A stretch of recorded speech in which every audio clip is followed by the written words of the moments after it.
what I want to do is try to cover chapter 5, verses 1 through 16 tonight, leaving 17 and the rest of the chapter for next week.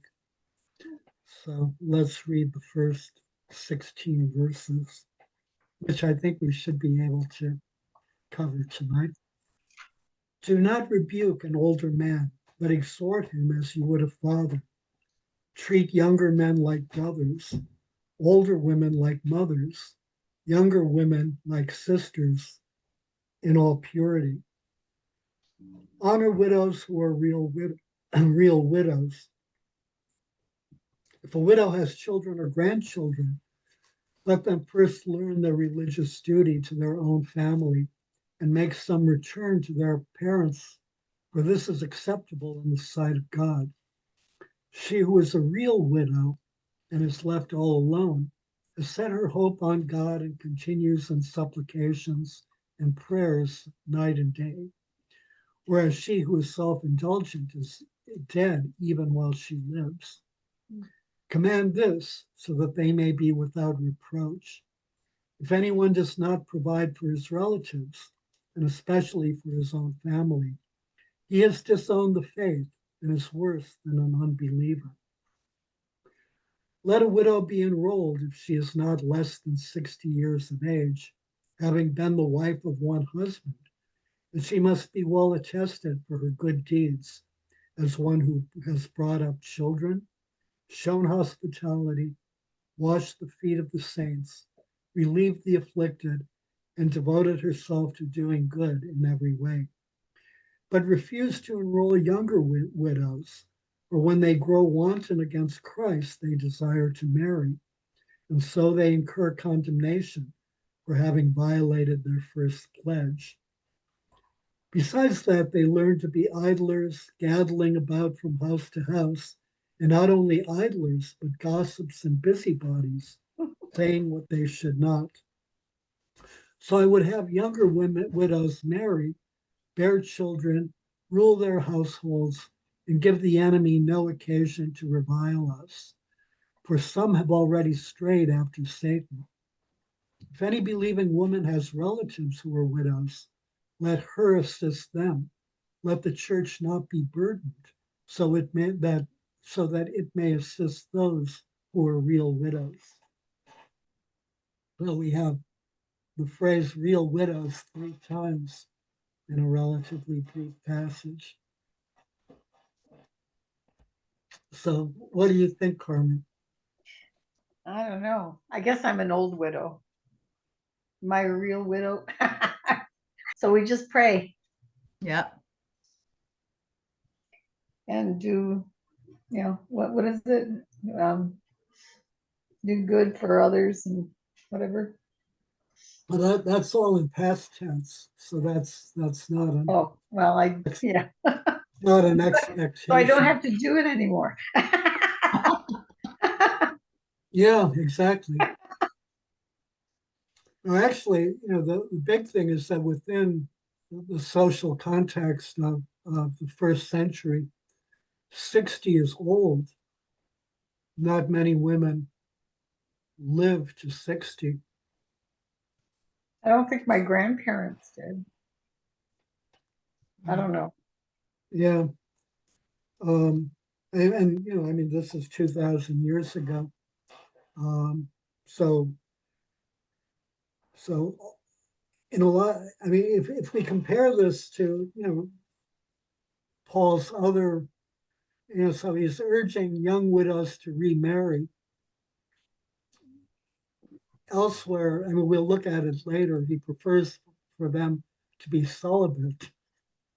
So he's, sort of, in some sense, violating, his own directives, if you want to call them that. But all of this hints at, a real crisis in Ephesus. And he's leaving Timothy behind to deal with really some major problems. There are problems of doctrine that are very troubling. he lays out the qualifications of the overseer and the helpers because evidently there are problems with them. He then goes back to doctrine and false asceticism and sort of the striving to be a good minister and to be an example. And then he earlier also has that section on women that is generally interpreted as being just flat out extremely sexist. And now he's back to widows and is really kind of whittling down the number of people who can receive support. In fact, he's virtually eliminating or reducing them to a very, very small group, which sort of suggests that there's scandal, one, and two, that the church's resources are very limited. So you want to try to reduce the burden on the church as much as you can and place it on families where it's possible. So we'll in any case talk about that. So he starts in any case by saying, do not rebuke an older man. The word for older man, by the way, is presbyteros. That's word is also translated priest. As priest, it's also translated as elder, or it's translated as older man. So, contextually, you have to decide which one it is. Since it's since this is probably too early for it to be a priest, we discussed the basic structure of the early church, where there's a board of elders and they're assisted by helpers, diakonos, and then there's the overseer, who's really probably basically the chairman of the board of elders. So that's one possibility. But since he's talking about treating younger men, older women, younger women, the context here is almost certainly that these are older men. So why is he telling Timothy this? I mean, isn't this kind of obvious? Well, probably to make sure that he shows them their due respect if they're worthy of it. I think he's really saying whether they're worthy of it or not, Oh, have to show some respect. In a lot of ways, this goes back to, in chapter 1. And he has certain persons, by swerving from these, have wandered away into vain discussion, desiring to be teachers of the law without understanding either what they are saying or the things about which they make assertions, that they don't understand that the law is for the lawless and disobedient, the ungodly and sinners, etc. So he's really lambasts them. And then he goes on to, I thank him who has given me strength for this, who I formerly blasphemed and persecuted and insulted him, but I received mercy. They're not as bad as him.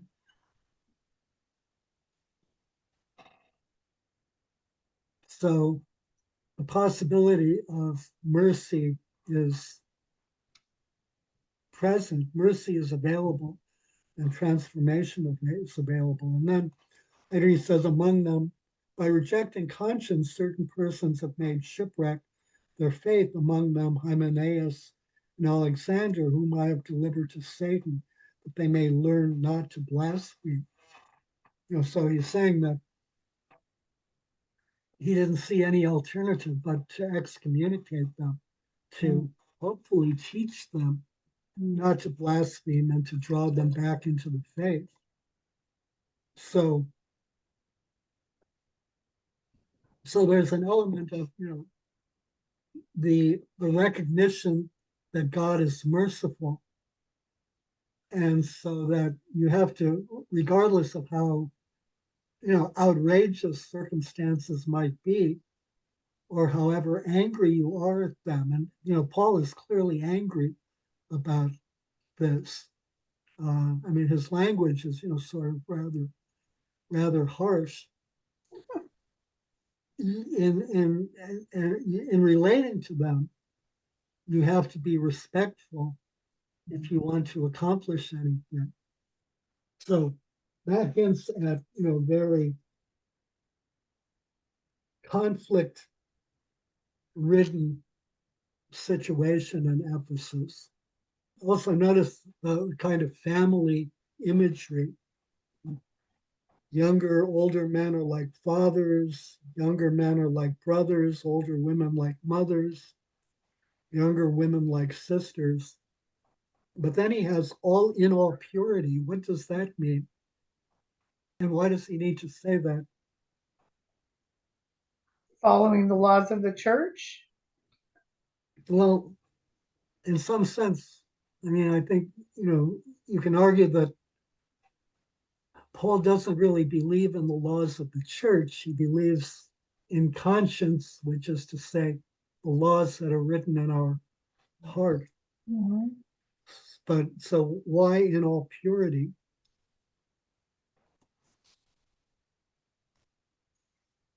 People that are humble and not really looking to take care of just themselves, but in representing what God's love means Mm-hmm. to all those around. Possibly. The question is, Paul, Paul is famous for asides or, sort of parenthetical expressions or whatever, right? So the question always is, what does this apply to? So we have in all purity.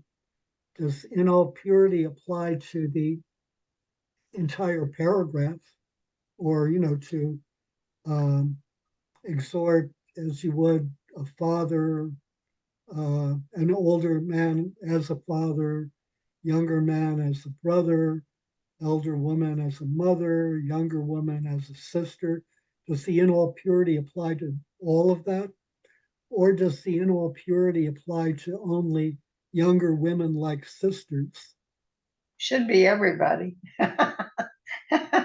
But I if think, it, but I think he's referring to the younger women. yeah, and I think that the younger women are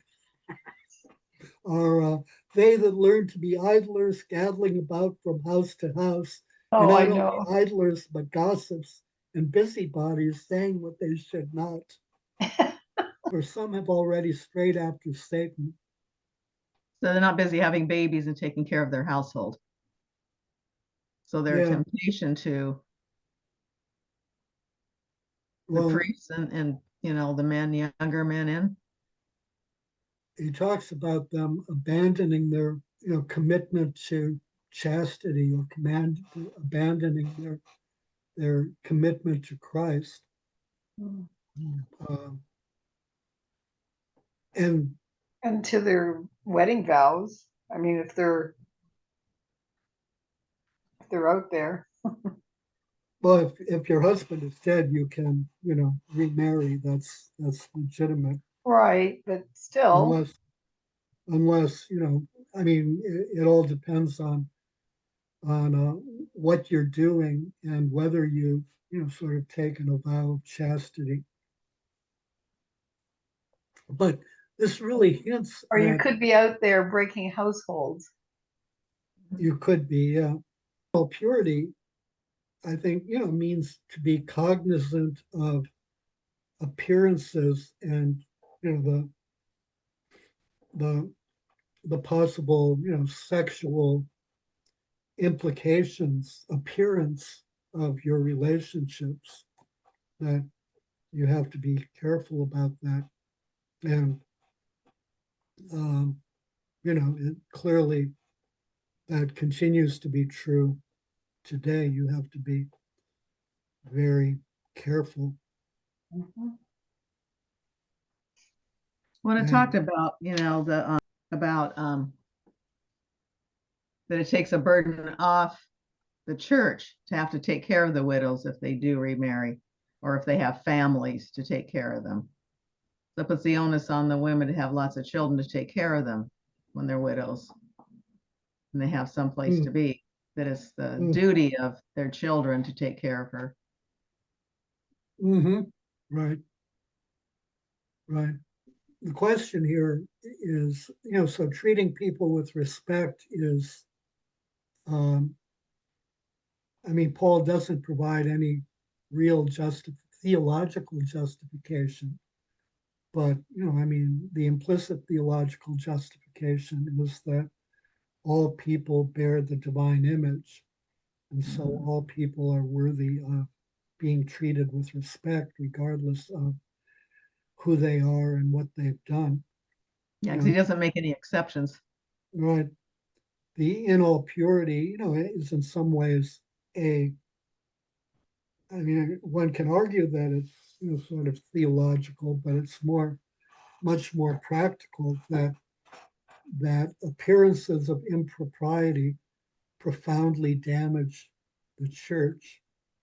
It's not only you who are accused of, impropriety, it's the institution you represent.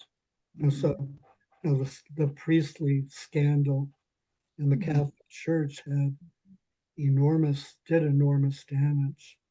Uh, sexual scandals in other denominations also do enormous damage, less because they're much more decentralized. So you can always say, it was only that a bad pastor, as Mhm. opposed to the institution of the church, and it helps obviously that the church really tended to cover it up for long periods of time. So you could even credibly argue that it was the institution of the church.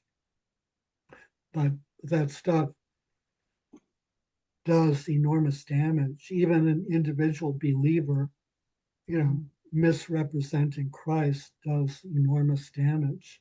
I mean, for the first time, evangelical Christianity is not growing. I think, largely in part because of the really negative image that evangelical Christianity as a whole, presents to the world in terms of supporting Christian nationalism, in terms of supporting Donald Trump, in terms of supporting the attacks on immigrants, in terms of demonizing people, in terms of of talking about pursuing ethnic cleansing and genocide in Gaza. Um, Mhm. so Christian support for all of those things Yep.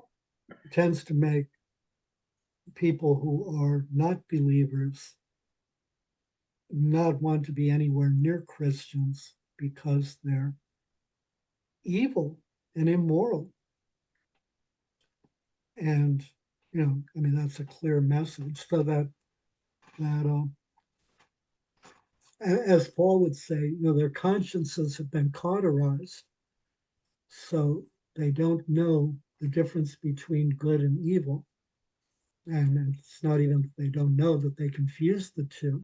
Consciences are cauterized. I think Mhm. that's a really important image because we live in an age in which the consciences of much of the church has been cauterized. We don't approach issues as fundamentally moral issues. We approach them as transactional issues. So then we go on to the whole next section is about widows. Honor widows who are really real widows. If a widow has grandchildren, so basically he restricts the real widows, a term he uses three times, to women over 60, Okay. who he expects to um, devote, to be dependent on God and to devote the remainder of their lives to prayer and petition. Yep. Why is that demeaning to them? And isn't that harsh? Why would it be demeaning? Well, let's say I told you, Carmen, I'm going to lock you in your room, and you can spend all of your time in prayer and petition, and stay there. Don't do anything else. I mean, that's kind of demeaning. Yeah. The criteria are that she be over 60, the wife of one husband, well attested for her good deeds as one who has brought up children, shown hospitality, washed the feet of the saints, relieved the afflicted, and devoted herself to doing good in every way. And so we have an older woman who is widowed, having been married to just one husband, who has lived a life of service, who now is only supposed to pray. Do charity work. Yeah. No, No problem. He doesn't say do charity work. Oh, Yeah, she's all alone, having no one but God to rely on, and spends her life in constant prayers. The real widow Exactly. corresponds to the role of the celibate, who is totally free for the affairs of the Lord. Yeah. Yeah. So Polycarp called them. so we should go back to. So we should go back to applying ourselves to the convents and and see if they'll let us in. Yeah. Yeah.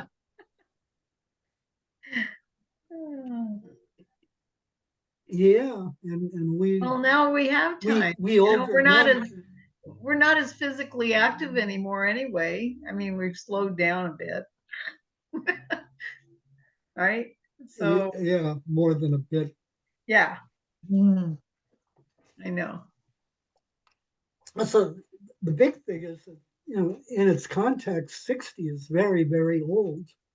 This is this is this is not a current. Someone who's 60 now does not compare to someone who's 60 then. Someone who's 80, 85, 90 now 90. Yeah. compares to someone who's 60 then. Yeah. So this is an old woman. And she isn't very active. Yeah. So, if she lived a life of service, then in fact, and she's happy to just pray religious, for people. Yeah. then that's what she's going to do. She's going to pray. And because our kids give us lots to pray for. Amen. If she has kids, so he's trying to disqualify widows who have children or families. Yeah, that's true. So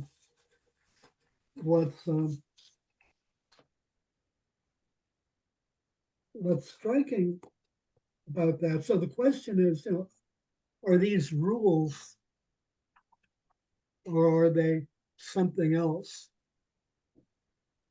I mean, so there are a couple of things to consider. So, I mean, we can speculate that the letter was not written by Paul in the first place. So, none of this really matters. And, because it's in the Bible, it becomes rules anyway. And so it's, all good and whatever. But, we discussed that in our second session, that although the evidence that it was not written by Paul is fairly compelling, it's also not compelling enough. And it really seems to ignore, some of the major things that would account for disparities between the writings that are, attested to be written by Paul and those that are thought to be pseudonymous. So I would argue it's written by Paul. So if it's written by Paul, there are two really things to keep in mind. One is that, within the Jewish tradition, the mark of your commitment to covenant is really determined by care of widows and orphans, because in a male dominated rural patriarchal society, women without husbands are powerless, and women are, near the bottom of the social structure. Slaves are, lower, and children are lowest, but, children are of no value whatsoever. Children are valuable when they become not children, and until they become not children. And there's a really high infant mortality rate. I don't remember what it is, but just, the rate, the proportion of um, stillborn births, not live births, is extremely high, and the proportion of children who die under age 3 or 5 is also extremely high. And then, there are incidental deaths along the way. So, in a society that is, really a zero sum society, and very clearly where you can see the scarcity of resources and the difficulty of procuring resources, children consume resources, and you don't know whether that expenditure of your hard earned, valuable resources is worthwhile until the child reaches adulthood. So, you're pouring resources and your hard labor into really a bottomless pit. So children are of no value at all. That's why Jesus, pulls a child to him and, says, "What you do to the least of these, you do to me." They're of no value whatsoever. It's not that it's, a tender moment. Jesus loves children, although he does. But that's not the point of why he did it. He did it. And remember, the disciples are talking about who's the greatest in the kingdom, and is it me? And he's saying, to be great, you have to be of no value whatsoever. This is what's great. And that's intended to shock them and, sort of get them off of their high horses and recognize, that they'll be greatest if they serve. They'll be greatest if they, empty their egos and become humble. They'll be greatest if they recognize the dignity of all, even those who are without value. So that's really, but so that's an important part of the Jewish tradition. It's, true of Torah, it's true of the prophets, it's true of the wisdom tradition.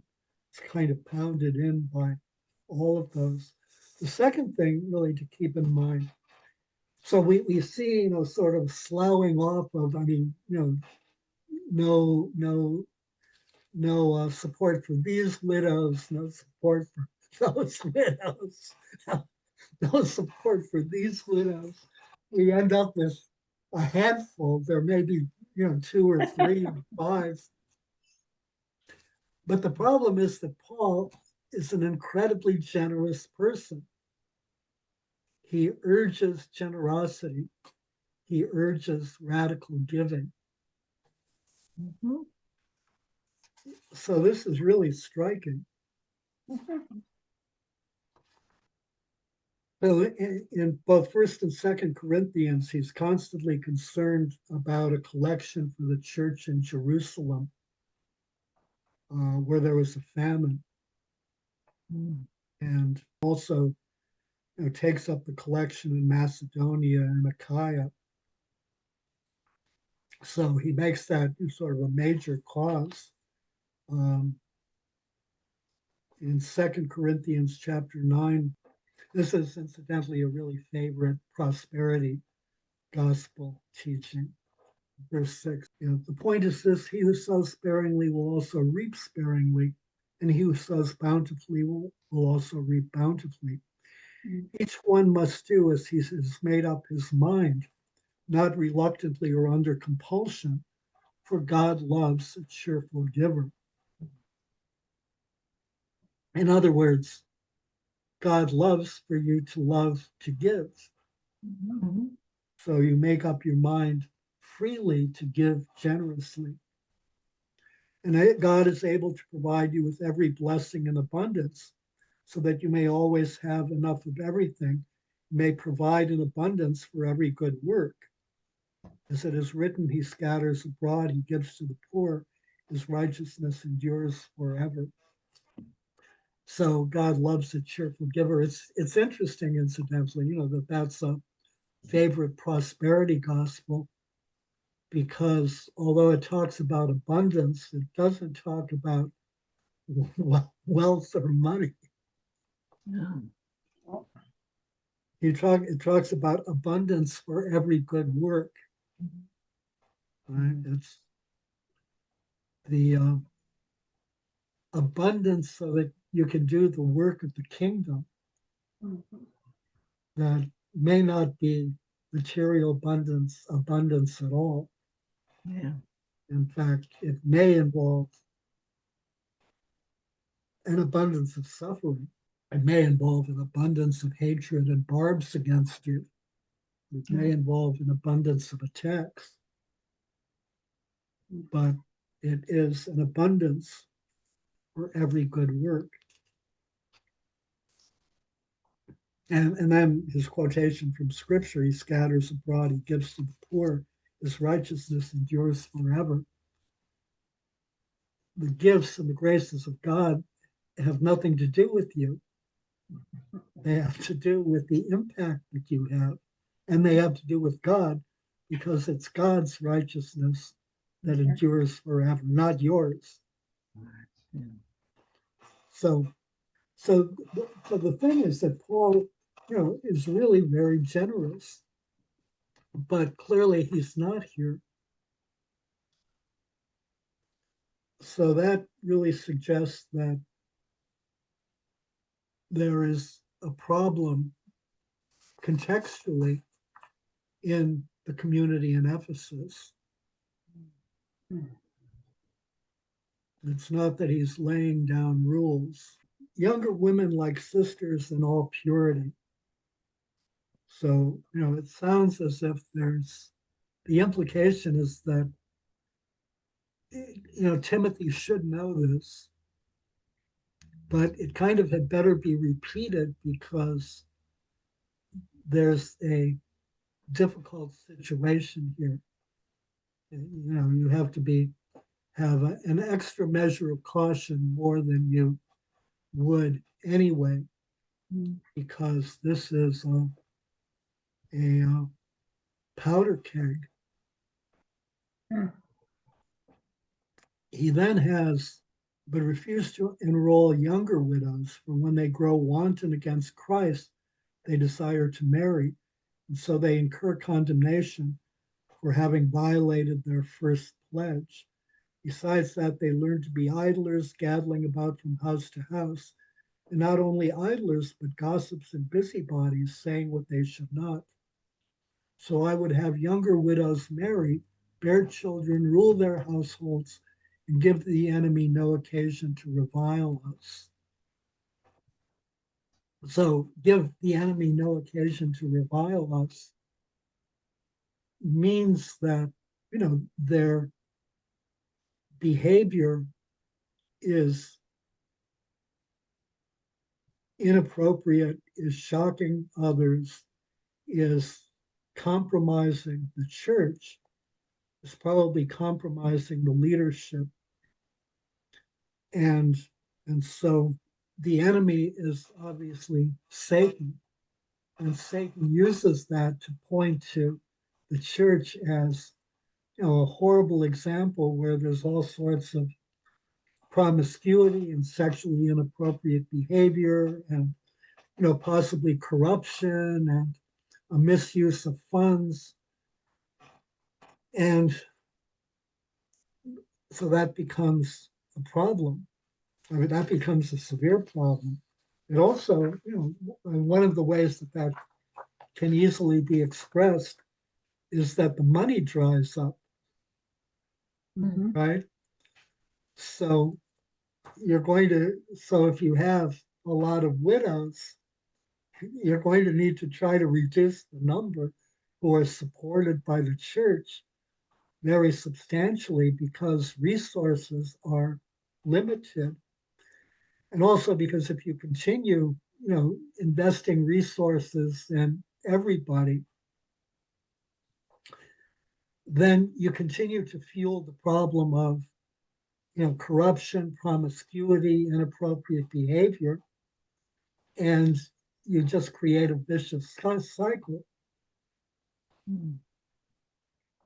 And, so that's what I think Paul is talking about. He makes it clear in elsewhere that his preference is for unmarried people and for widows to remain celibate. And so this really violates that. I mean, he makes it clear throughout that this isn't a rule. This isn't Right. something people have to do, that they have to be led by conscience, led by the gifts they believe they've been given. I mean, his own preference is for celibacy. His own preference is that unmarried people and widows should remain celibate. And he says, but if they should marry, if they're unable to exercise self-control, so it's better to marry than to sort of have disordered passions. So he has a clear preference for a life of celibacy dedicated to the Lord, but he also recognizes that this isn't everyone's gift. But here he really expresses no preference for celibacy. I mean, implicitly for women who are over 60. But for women who are over 60 in the context of the first century, it may not be practical to marry, even if you want to. There's going to be a shortage of 60-year-old plus widowers, and men tend to die at an earlier age than women. So, it's even greater disproportion. So that is sort of really striking that his own preferences are overridden. His own generosity is really scaled back, and he's trying to support as few widows as possible and imposing stringent requirements. That's so that implies scandal within the community and a shortage of funds. And then he's going to go on, to talk about the the elders and their qualifications and how Timothy, how they should be judged by two or three witnesses, not by anyone's single word. That also, is a long established principle from Deuteronomy, and it's mentioned in the Gospels a number of times. So there's really no need for Paul to say it. So then, the question obviously is, why is he saying it? Yeah. He obviously is saying it because there are accusations. Yeah. So you have to, and then he tells Timothy to, don't jump to conclusions or whatever. It's clearly a very, conflict laden situation, and he's calling on Timothy to be, doubly prudent, to be doubly fair, and to be doubly cautious. So much of this, really points to, you know, really a leadership crisis and a crisis of faith in the church in Ephesus. I think it's not Paul being mean and Paul, laying down rules. It's Paul trying to provide guidance to Timothy on how to get out of this mess and keep the church in Ephesus alive, which is why he's left him or sent him to Ephesus rather than simply leaving the church operate, on its own resources because or by itself without external guidance because clearly that isn't working. Mhm. So what's fallen, sort of by the wayside are widows who are young and seriously committed to the faith.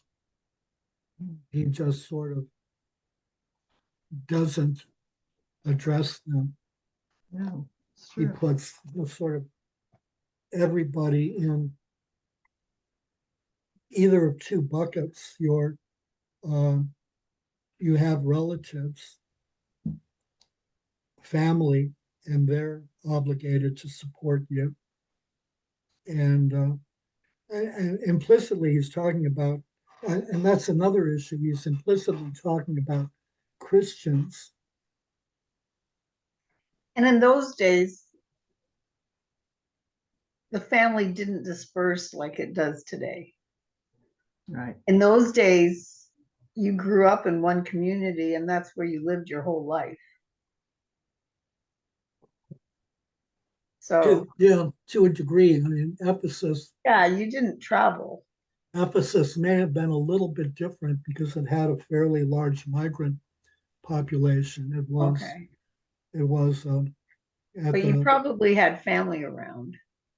many people would, Yeah. some may not, but Not yeah, I like mean, today. it's true Today you that have to go halfway across the country to stay in touch with your family. yeah, it's true that the We're all the way. family ties are much closer, and also, um, family was much more important. Although he's talking about believers here, Mhm. so it's very possible that and that kind of isn't really addressed either. That a man and a woman may both be disciples of Christ, and their family, their broader family, their parents, their brothers and sisters, and whatever, may not be. And in that case, there can be conflict and a separation, a sundering of family ties. We see that. Um, you know, we see it today in many cases. But when you see the Jews in that time frame, they were really pretty serious about family, I think. Mm-hmm. And they understood where they came from and where their family's going, that there's still one family. And they taught, respect for the elders and all that. Mm-hmm. Although So, that Paul is constantly reviled in the synagogue, and he eventually leaves the synagogue in Ephesus to preach outside of it to Gentiles, to pagans. mhm, mhm, So there's a good deal of Jewish mhm. conflict. So you know if it would a Christian widow whose family, Jewish Christian widow whose family is Jewish, feel that they need to support her if her husband dies. They may not. Similarly, a pagan family who's Yeah. with a Christian widow, and especially say if they're devotees of Artemis, or they're simply involved in. I mean, the economy in Ephesus is really revolves around the temple and artifacts and idols for Artemis and whatever. So are they going to support a Christian? They may well not. So Paul is talking about the obligation of Christians to support their relatives, widows, and he really gets that from Judaism. Remember in Matthew, there's the whole thing about Korban. I don't remember that. No, okay, so I don't remember where it is in Matthew, but the thing is that so people, I mean, men make a pledge to the temple, right? So I'm going to leave the temple my property, Oh, okay. and Oh, you only have to do that after you die. So until then, you have the use of it. I'm going to leave money to the temple, but you have the use of it until you die. And so they use that as an excuse to not give anything to take care of their parents yeah. because they've pledged it to the temple, but it's only an excuse because they're using it and and looking holy. Yeah. But in fact, they're not taking care of their parents, which is a moral responsibility. There's should be no weaseling out of it. Honor your father and your mother. And so caring for one's parents, caring for a widow who is your mother or aunt or whatever is supreme responsibility for. But here it applies to Christians, but Paul doesn't address the issue of what happens in families where the widow's family is not Christian or is Jewish but hostile to Christianity. So he kind of leaves those.